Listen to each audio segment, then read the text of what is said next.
Welcome, everybody. We're delighted to have you on this edition of the Kingdom and its Stories. And today, I have the privilege of, or we have the privilege of having Darren Youngstrom with us. Darren is the pastor of New Village Church in Santa Rosa, California, and he has a very interesting story of how God has allowed him to be Jesus' hands and feet with a group of high school boys on the football team. And so we'll learn more about that later. But I want to begin by just saying and reminding our listeners that the purpose of this broadcast is not to lift up the person that we're interviewing. Instead, it's to use their example, their testimony of how God has been using them to encourage us to think more clearly and deeply about how we can be Jesus' hands and feet in our context. So, Darren, welcome. We're glad to have you with us. And I would like to begin because the people who don't know you need to know a little bit about you. So, give us Yeah, the elevator speech in 3 to 5 minutes. Just tell us who you are, how you came to Christ, how God led you into the ministry, and specifically about how God led you into working with football players.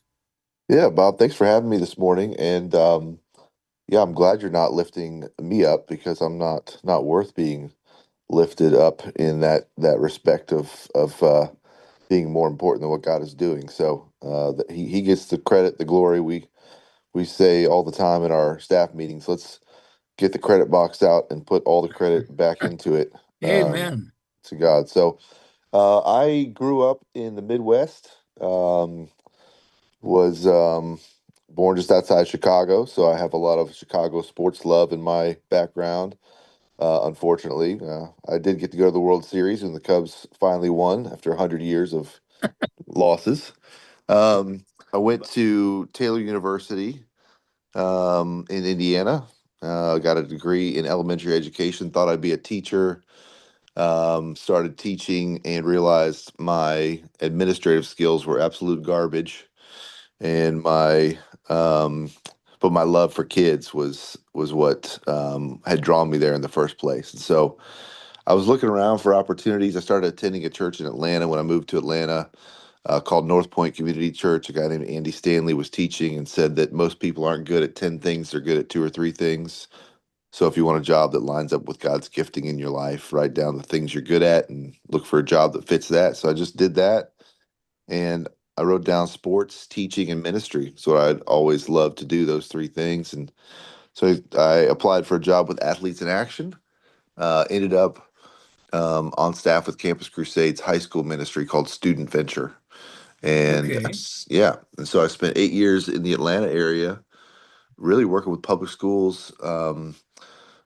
We did things called target group outreaches where we would just meet with the football team, meet with the basketball team, meet with the baseball team, and just have a party at somebody's house, share the gospel, start a Bible study, and rinse and repeat and do it all year long. And so I did that for 8 years, um, and really found that, it was what I was made for.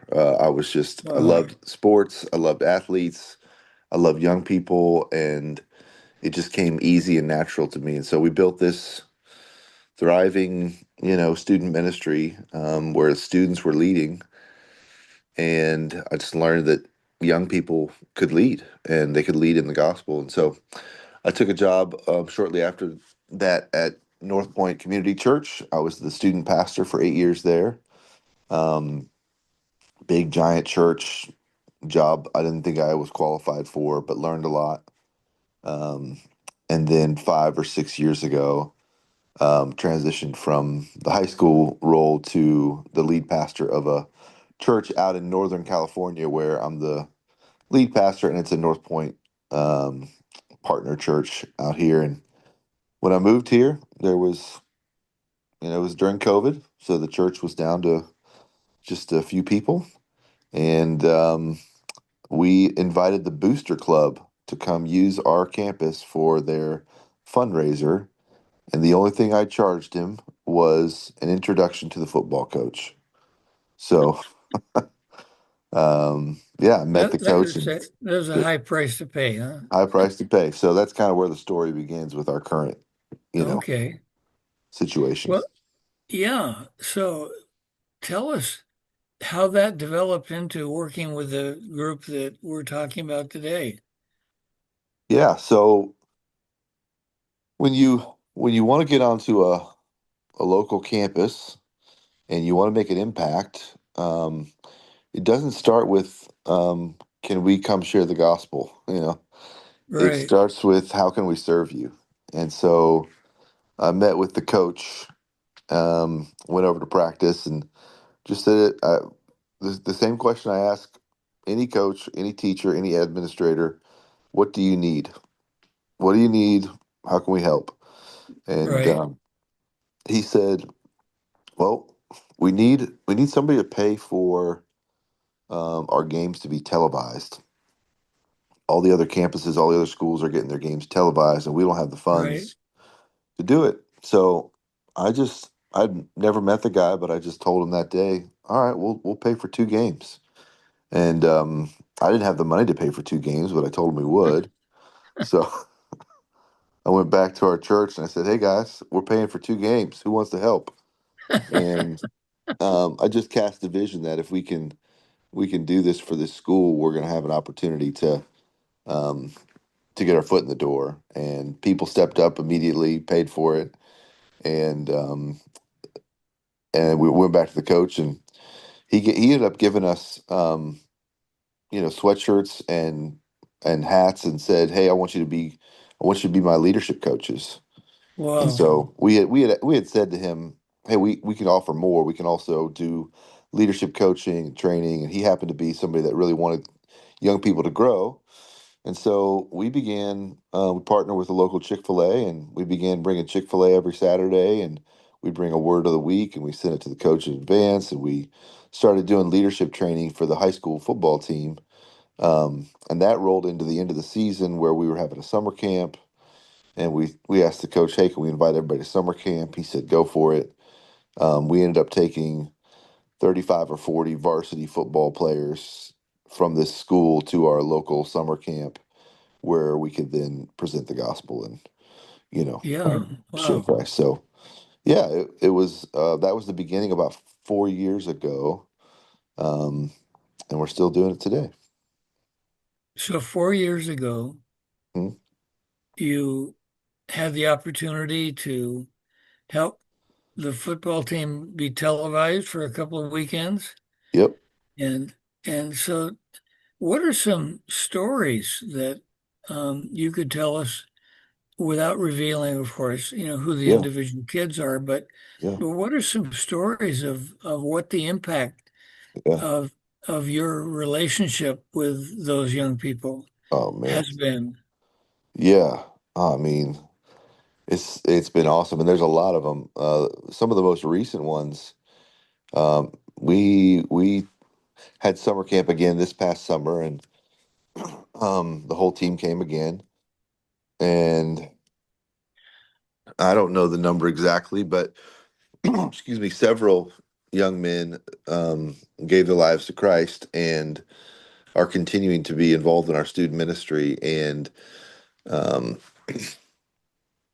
one kid in particular, you could just tell the impact it was having on him. And through tears and through hugs, he gave his life to Christ and got back. And his parents were not real happy about it. They were like, Really? "Oh man, we're in Northern California where, uh, you know, people are resistant to the gospel, and they find out my kid went to this camp and gave his life to Jesus, and what are you guys doing? And why are you, what are you shoving religion down his throat?" And so they weren't happy. But he kept coming to youth group, and mom and dad eventually showed up, and our student pastor got a chance to talk with them, and now his parents are sort of getting plugged in and sort of asking questions and sort of Right. relaxing. And And the dad came along, was like, I just want to say thanks.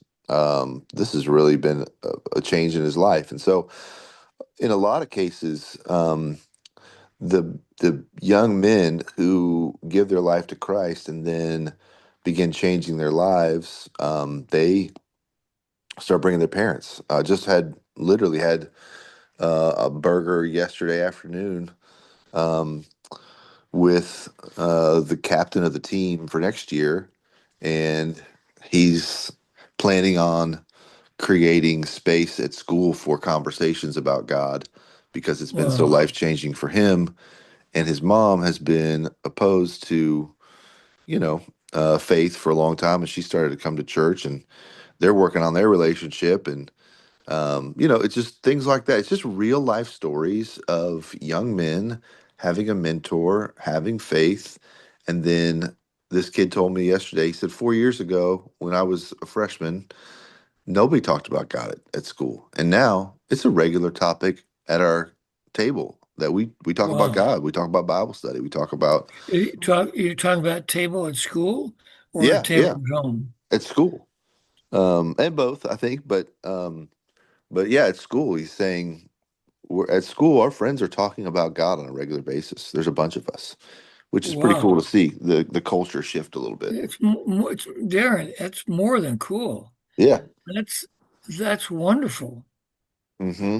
And it you know what you're sharing with me really resonates because recently I have been more and more convinced that introducing people to a God that they don't know and don't want to know uh, is a result of relationship, Hmm. not a result of a slick presentation, not a result of an intellectual process of apologetics, Right. but through relationship. And does that ring a bell with you? Oh, 100%. I mean, sometimes relational evangelism gets a bad rap because it's like you're just supposed to go share the gospel. Come on, just say it.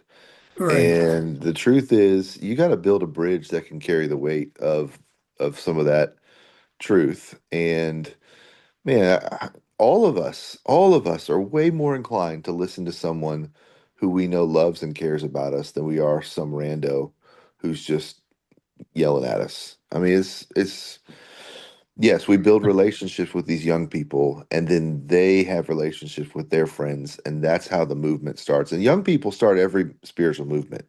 The spiritual movements that happen in our world are almost always started by young people. And so that's a big part of why I spend a lot of my time with young people is they're the ones who are going to launch the next spiritual movement. And uh, just out of curiosity, Darren, how old are you? I'm 48. And you don't consider yourself a young person? Well, I'm in the middle. I'm in the middle. Yeah, okay. All right. So, Well, yeah, let me take this as an opportunity to do a station break and to tell our listeners that they're listening to the broadcast of the kingdom and its stories. And in this broadcast, we interview people whose story can help us examine more deeply how we can better be Jesus' hands and feet in our reality. And so it's not to say to the people we're interviewing, like Darren today, oh, good for you. No, it's to allow his story to inspire us to better be a witness to God's love in our lives and be able to build the relationships that are able to introduce others who don't know Christ to know him. So, Darren, tell us another couple of stories that would illustrate how God is using this opportunity that he has given you to work with high school football players to be Jesus' hands and feet in their lives. yeah, absolutely. Going back 4 or 5 years, we've met with lots and lots of players and connected with coaches. And one of the cool things um, that I think we all need to remember when we go to do anything that we feel like God is calling us to is that God is going before us and that He is leading the way. And so the first coach that we ran into was a guy named Vertus, and he doesn't have any problem me mentioning his name, but Vertus was, kind of disconnected from church a little bit, um, and grew up in church, but hadn't been back in a while. And we walked up to the school the first day to meet him, and we said that we're from the church. And months later, we sat down with him for lunch, and he said, "You guys don't know this, but my aunt had just passed away 2 days before you guys showed up, Mm. and she was the only person in my life that really told me you need to go to church, you need to be plugged in with God, you need faith in your life." And when y'all walked up and said you're from the church, I knew that that was from the Lord, that my aunt had been praying and saying, and like, so he said, as soon as you walked up and said you're from the church, I already decided whatever you guys wanted to do, I was going to do with you. No And kidding. and so that was the beginning of that relationship. And then we got to have an impact on him. Well, that coach eventually started attending our church. His daughter attends our church with her new family, husband and baby. And then that coach moved on, and we were like, "Oh man, what's going to happen? Our whole program's going to fall apart." And so we are asking, "Who's the new coach? Who's the new coach?" Turns out the new coach is a young guy. I reach out to him, take him out for a lunch one day to say, "Hey, here's what we do. Here's our mentorship program. Here's our summer camp. What do you think?" And thinking we got to win this guy over somehow. Um, I get about halfway through the conversation, and he goes, we go to your church, right?" And I said, "No." "You do?" He said, "Yeah, we just moved into town from out of town, and my wife grew up with faith, and we looked up churches, and we started coming to your church a few weeks ago. We love it, and that's where we go. I'm not really, I didn't grow up with that very much, but I'm in, I'm down. I'm learning, I'm growing." And so it was, just as a story of like, God brought us to this place, God prepared the way, even when there's a hiccup and like a changing of the guard, the Lord went before us. And so just we bathe it in prayer all the time. God, you lead the way. God, you go before us. God, you open doors. And we just want to follow faithfully to wherever you would call us. And so Right. that coach we thought was going to have, a break in our summer camp. Like, I don't know if we can invite these kids to camp anymore. Well, he was more he was more excited about it than the previous coach. He was like, "I'll come." Yeah. He didn't end up making it, but we took the whole team again, and so God just goes before us to prepare the way. So it's, you know, so many times we think that we have to be the ones that initiate Hmm. when God has already prepared the hearts, the soil, in which the seed can be planted. Yeah, So, I think yeah, a simple prayer that God loves to honor is just, Lord, take me where you want me and use me where I can. And where do you want me to go today? Where do you want me to go today? Who do you want me to talk to? Divine appointments is something I feel like God regularly sets up for us. That God, open my eyes to who you have for me today to yeah. speak with. Darren, And yeah, explain that. Some of our yeah, listeners may not be familiar with the term divine appointment. What do you mean by yeah. that? Well, for a long time, and because of many mentors in my life that have led the way for me, I have been asking God to, hey, today I'm going to be out in the world. Would you set up the appointments that you've got for me? I don't know where they're coming. They might come at Subway. They might come at my kid's school. They might come in traffic. They might come at the post office. But I'm walking around. They're walking around. We're gonna bump into people. I'm gonna run into people, and my assignment is to represent you. I'm the light of the world, and so let me be the light of the world wherever I go today. Now I don't always get that right. sometimes in the heat of coaching my kids, I ain't the light of the world, you know. I yell at the referee, and that was a poorly done divine appointment. You know, I failed that. But a lot of the times, if I'm asking God to set those appointments up, then He's going before me, and I'm looking for, oh, you're actually just I'm on assignment today, and you're not in my way. You're my opportunity. You're not a problem. You're a person God put in my path so that I can be the light Amen. of the world. So, Yeah. So I get the sense that you don't feel like you always have to be successful in those divine appointments. well, if you do, I'm in trouble because I'm not always successful. I mean, my family, you know, I was born with a pretty I don't know, I run hot, you know, and I've got a, you know, my problem growing up was I had a temper as a kid, and I was very competitive, and I wanted to win everything, and if I lost, I didn't do well, and that doesn't just go away because you got older, you know. I still run hot, and you mature and you grow and you learn to apologize, all that kind of stuff. But you know, there's moments where I'm human, and there's a reason God has to say over and over again, don't listen to your flesh. It's because we're going to. Don't Um, listen to your what? don't listen to your flesh. Don't follow your flesh because we're gonna be tempted to follow our flesh, you know, and our body, our sinful nature that sort of, you know, uh, though it's forgiven and though it's, you know, nailed to the cross, the enemy still wants to get us to, you know, fall and stumble, and we do So, Darren, do you sometimes. mean you're not perfect yet? Well, I haven't died yet, so not yet. I mean, I've not yet, Yeah. not perfect yet. Yeah. Uh, I'm often reminded in my own life that even Paul, at the end of his life, said, I'm with all of my energy, I'm pursuing the goal of being like Christ, but I'm not there yet. no, I'm no. still in process. Hmm. And if the Apostle Paul said that, then it's for sure I'm not better than him, and No, I'm definitely not perfect, but no. God is, and his characteristic is to always be merciful to me, an imperfect person. Yeah, So absolutely.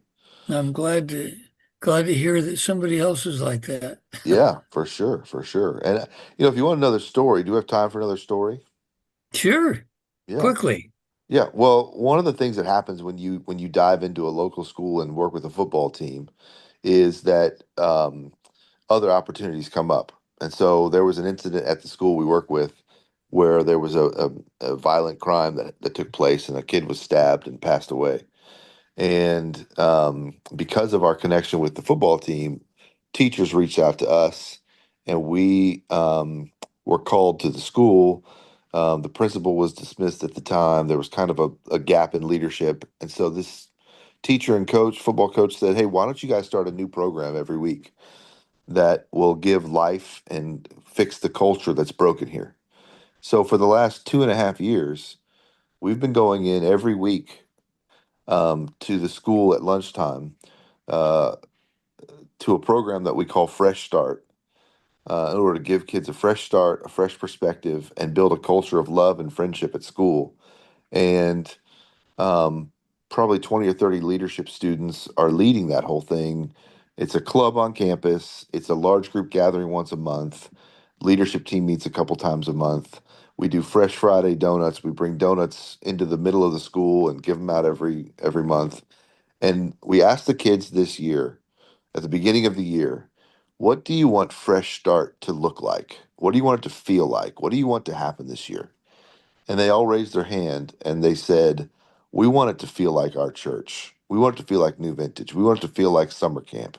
We want it to feel like what you guys have put before us. And so these public school kids have watched God move through this youth group, and they've said, "Help us recreate that in the middle of our school." And Wow. so it was out of tragedy, um, but it was because we had positioned ourselves as helpers and servers already. And so I would just encourage people, start with the smallest thing you can do, begin to say yes to serving people in schools.